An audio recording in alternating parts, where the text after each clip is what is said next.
Десь від 130 до 300 тисяч квадратних кілометрів України можуть бути забруднені боєприпасами. Один день активних бойових дій дорівнює 37 дням розмінування. Відтак на повне очищення може піти 5-7, а може й навіть більше років. Розміновувати треба як суходіл, так і водойми. Останніми займаються водолази-сапери. Саме про них наш репортаж.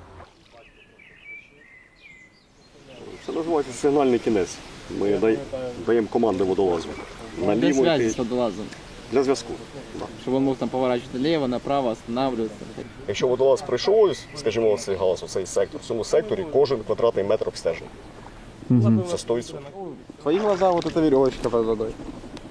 По-другому ты не ориентируешься. Два рази дьорнути, потрясти, це сигнал йде ліворуч. Прийшов лівий галас, ми йому видаємо метр слабини. Дали метр, він йде далі. Водолаз виходить. Мене звати Юрій, я працюю водолазом-сапером вже 2 місяці. На посаді сапера я вже рік. Я працював на судні. Хотів стати водолазом. От, я водолаз, моя мрія збулася. Найважче працювати там, де є течія. Ось. Там, де глибина також.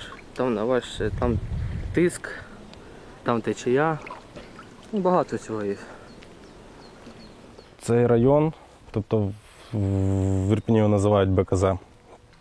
І тут було дуже сильно засмічено саме цими боєприпасами. Ми тут, коли працювали по суші, то досить багато їх накопали. В середньому у нас робота водолаза складає десь приблизно годину. Навіть є такі хлопці, які можуть спокійно працювати 1,5 години під водою. Відійдіть, будь ласка, тоді. Вадим, стій там, положи.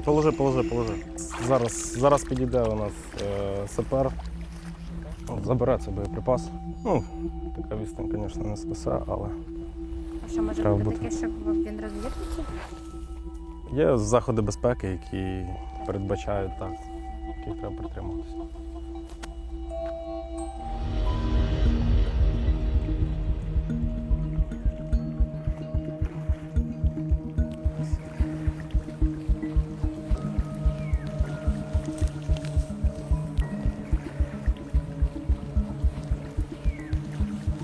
В голові у російських окупантів взагалі такий каламбур, що вони ставили міни там, де їх взагалі не може бути.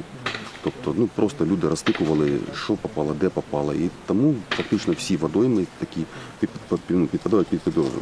Зараз ми з вами знаходимося в зоні відпочинку, називається вона Климентове, на якій відпочивають мешканці і Ахтирки, і Тростянця, тобто майже 70% Ахтирського району. І це місце відпочинку здебільшого дітей. Тобто, наприклад, сьогодні це у нас дільниця річки, русло вздовж 300 метрів. Їхня задача повністю своїми руками, очима, наскільки це можливо, прощупати повністю все дно. У разі виявлення небезпечного предмету вони випускають такий буй, маячок, і позначають місце ймовірного знаходження вибухонебезпечного предмету. Проходять всю цю акваторію, таким чином її маркирують, загороджують і вже після цього потихеньку займаються вилученням цих предметів, вивантаженням їх на сортувальний майданчик і потім уже погрузкою в автомобіль і вивезення на місце знищення.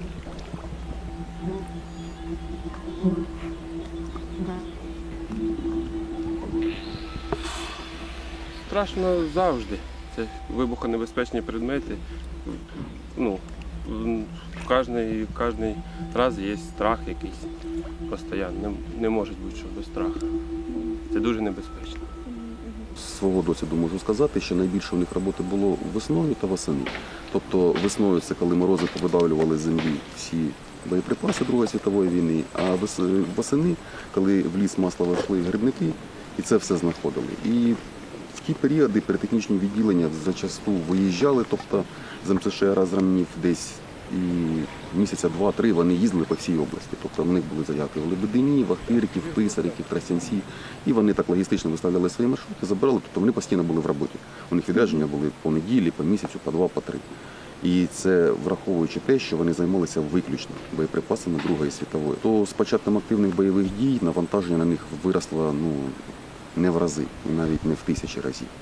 Тобто зараз ці підрозділи просто, якщо Тростянець був під окупацією місяць, то 2 піротехнічних відділення 2,5 місяці у нас в частині фактично жили. Тобто люди виїжджали на заявки о 7 ранку і поверталися о 8 вечора.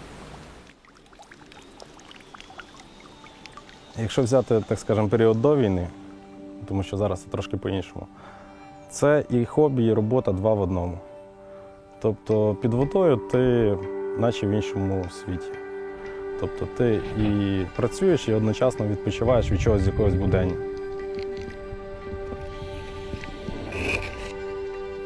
На нашій території ми вперше зіткнулися з інженерними боєприпасами, тобто виключно з тими боєприпасами, які розраховані на вбивства як цивільного населення, так і саперів, і які знешкодити можливо тільки будучи спеціалістом. Тому зараз ці хлопці працюють саме в режимі рятувальника і свій напис виправдовують на 200%.